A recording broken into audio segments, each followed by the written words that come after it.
조선의 창공이 원혼의 피눈물로 물들어 잿빛 같은 암흑을 드리우고 온 생명의 분노가 여러같이 치솟아 암흑의 장막을 불태울 때 원망조차 잊어버린 순결한 여린 홀령들은 신단수의 하늘에서 소리친다. 엄마, 아빠, 홍익인간의 천부인은 어디로 사라졌나요? 1950년 6월 25일 국민 전체의 안위를 책임지고 있었던 이승만은 새벽부터 전쟁 발발의 소식을 듣고 우선 자기 혼자 도망갈 생각부터 했다. 26일 아침 8시 신성모 국방장관이 방송에 나와 국군이 인민군을 물리치고 북진 중에 있다는 담화를 발표한다.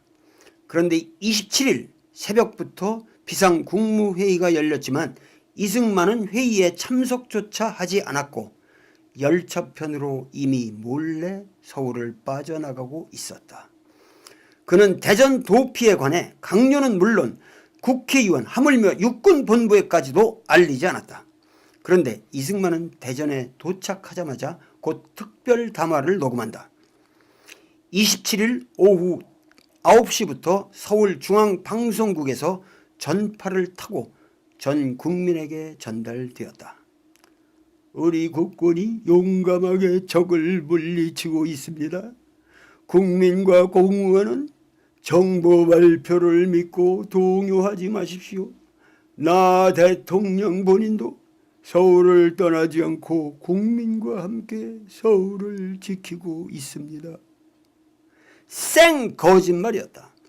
이날 정은국 장교의 말만 믿은 모윤숙은 밤늦게까지 가두 선전 방송을 하고 다녔다.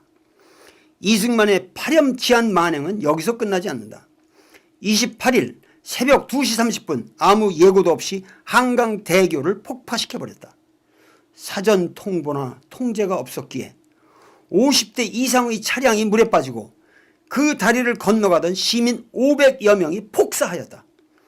군사 전략적으로 볼 때도 이것은 터무니없는 실수였다. 서부 전선에 배치되었던 우리 국군이 퇴로를 차단당하고 와해 희생된 것이다. 이승만은 7월 1일 대전에서 또다시 도망갈 때에도 목포로 가서 부산으로 배를 타고 갔다. 경부가도가 이미 위험하다는 판단 때문이었다. 이승만은 전 서울 시민을 서울에 가두어 놓고 자기 혼자만 살 생각을 했다. 그리고 9.28 서울 수복을 했을 때 서울에 남아 고생한 무시민들을 부역했다고 죽이고 고문하고 연좌제로 묶어놓았다. 우리는 이러한 이승만을 성스러운 통치자로 모시는 기나긴 정치사적 이념의 굴레에서 한치도 벗어나지 못하고 있다. 내가 지금 여기서 말하는 것은 움직일 수 없는 사실이다. 역사의 비극적 상황이란 모든 함수가 최악의 길을 재촉하도록 협동을 한 필연 우연의 사태이기 때문에 그 인과를 단선적으로 분석하는 것은 사태의 해결이나 반성에 크게 도움을 주지 않는다. 그러나 수많은 인과 계열 중에서도 움직일 수 없는 명백한 사실들이 있다. 우선 배에 관하여 정확한 구조적 지식을 가지고 있으며 끝까지 남아서 승객의 안위를 책임지어야 할 선박직 승무원 15명 전원이 먼저 탈출하여 쌩쌩하게 살아있다는 사실이다. 그리고 가장 비극적인 사실은 이준석 선장과 1등 항해사가 탈출하면서도 학생들에게 동요하지 말고 객실 속에서 제자리를 지킬 것을 명령하였고 그것을 계속 강요하였다는 가슴 아픈 일련의 사태에 내재한다. 모든 비극은 이 하나의 움직일 수 없는 명백한 사실로부터 연역되는 것이다. 인간은 이기적 동물이다. 위기 상황에 누구든지 나 먼저 살고 보자는 본능적 움직임은 충분히 이해될 수 있는 것이다. 그런데 이승만과 이준석의 경우 도덕적 양심을 우는치 않더라도 이러한 생존 본능의 논리조차 적용될 수가 없다. 왜냐하면 이승만의 서울 탈출이나 이준석의 세월호 탈출은 전혀 시민 승객의 탈출과 충돌을 일으키는 사태가 아니었기 때문이다. 이승만은 서울을 빠져나오면서도 서울 시민들에게 탈출을 권고할 수 있었고, 이준석은 세월호를 빠져나오면서도 승객들에게 같이 탈출하자는 얘기를 할 수 있었다. 아니, 해야만 했다. 자신의 탈출이 학생들의 탈출로 인하여 저지되는 상황이 전혀 아니었기 때문이다. 일본 토호쿠 지진 때도 미야기 농고의 학생들은 다급한 상황에서도 소, 돼지 축사의 문을 열어주고 피신했다. 하물며 인간이랴.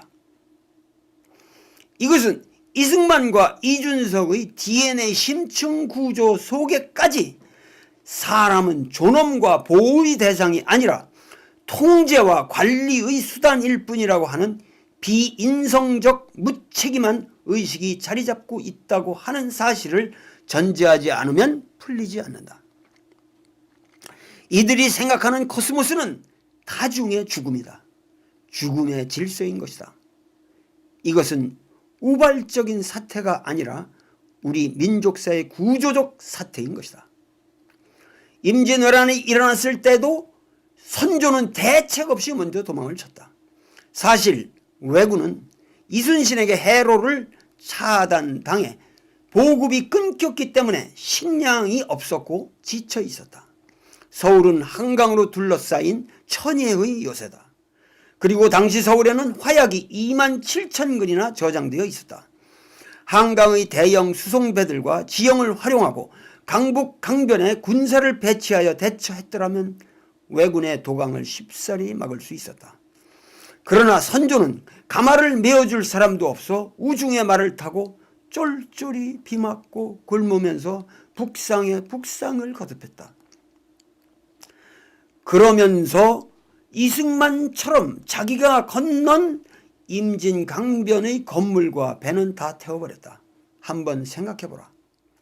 그가 의주까지 도망갈 때 그의 말을 이끌었던 말단 관리 리마와 임난을 승리로 이끈 불세출의 영웅 이순신 장군의 두 사람의 공헌을 평가할 때 누굴 더 높게 평점했을까? 외란이 끝나고 전체 훈공을 평가하는 자리에서 선조는 이순신이 일적추의 목도 베지 못했고 일적진도 함락시키지 못했다고 생 거짓말을 하면서 외란을 토평한 것은 오로지 자기가 의주에서 요청하여 온 천병 덕분이라고 말한다.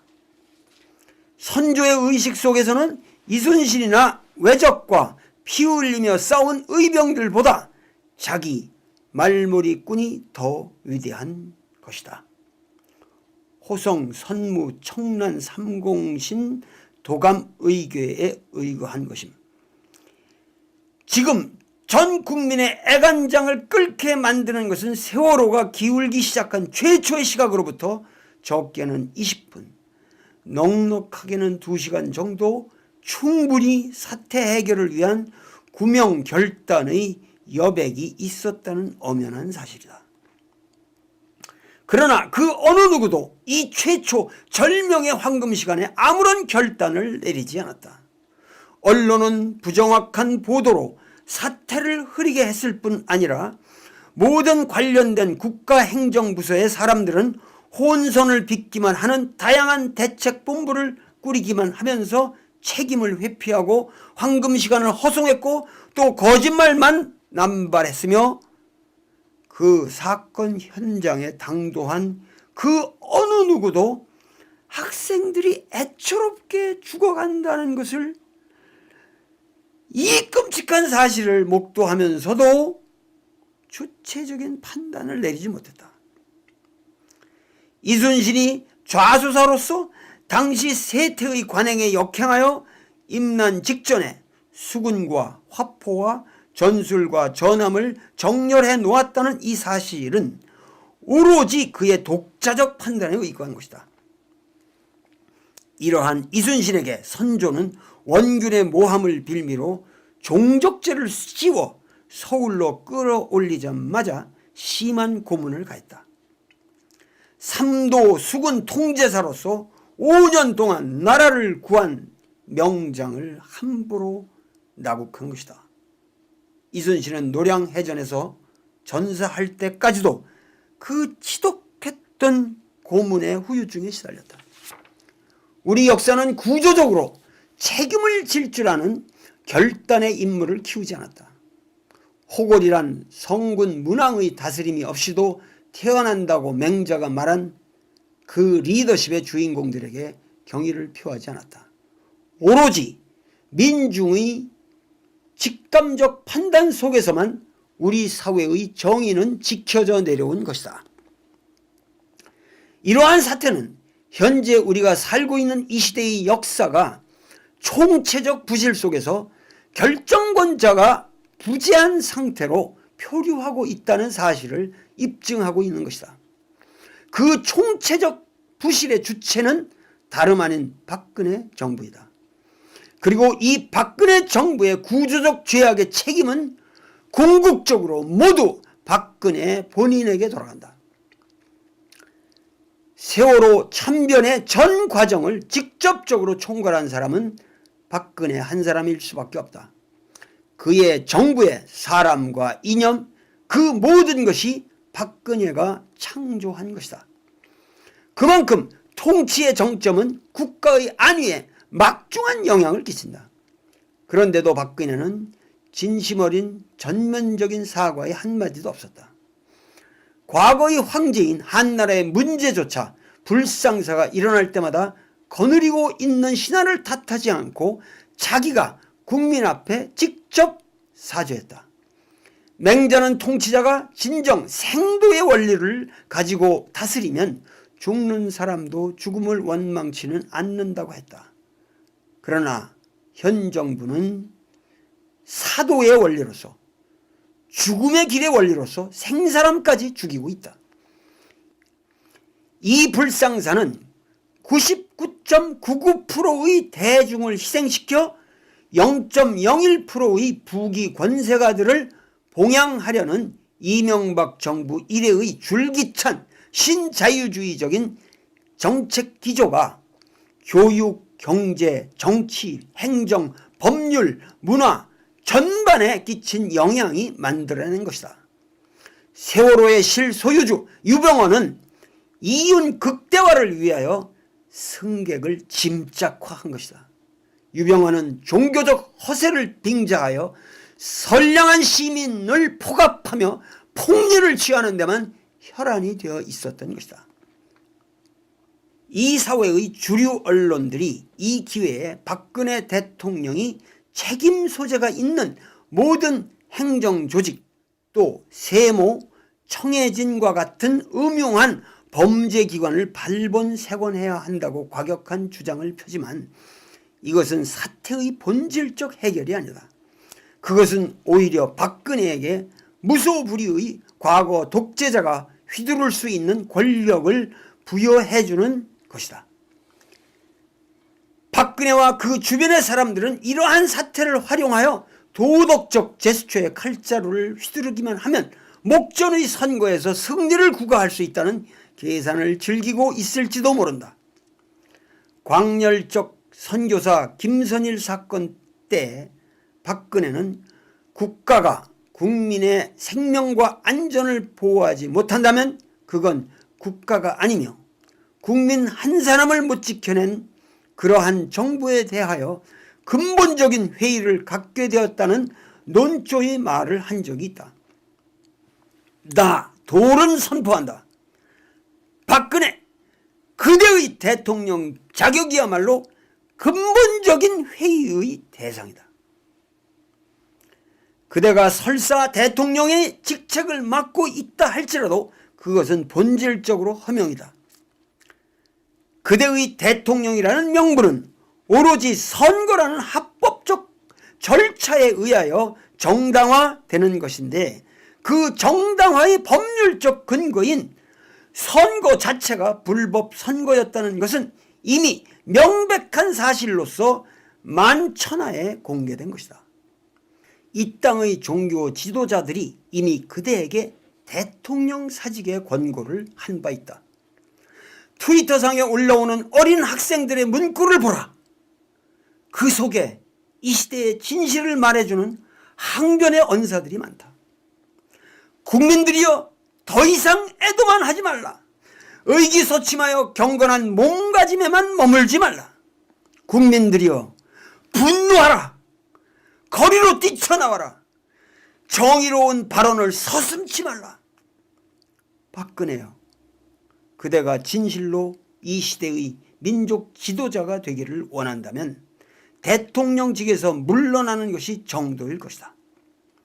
그러나 그것이 차마 여의치 못하다고 한다면 정책의 근원적인 기조를 바꾸고 거국적 내각을 새롭게 구성하여 그대의 허명화된 카리스마를 축소하고 개방적 권력 형태를 만들며 주변의 어리석은 유신 잔당들을 척결해야 한다. 그들은 통치 능력이 부재한 과거의 유물이라는 사실이 이미 명백하게 드러났다. 그대의 양신은 민족이다. 부자만 옹호하는 현 정부의 가치관이 빚어낸 부패와 무능, 협잡과 유착의 고리들이 우리 사회를 휘덮어 악취를 풍기고 있다. 대통령의 사과는 언변이나 몸짓, 슬픔을 가장하는 표정이 아니다. 그것은 사회의 시스템과 가치관을 근원적으로 변혁하는 것이다. 정치란 다양한 요소들이 합생하여 새로움을 창출하는 과정이다. 그대는 결코 우리 사회의 새로운 기폭을 창조하지 못했다. 규제를 왜 푸는가? 그대의 규제 풀음은 가진 자를 위한 것이다. 그대가 풀어야 할 규제는 사상 통제의 규제이며 언론의 규제이다. 유통을 장악하고 골목 상권까지 독점하는 모든 대자본에 대하여 규제를 강화하라.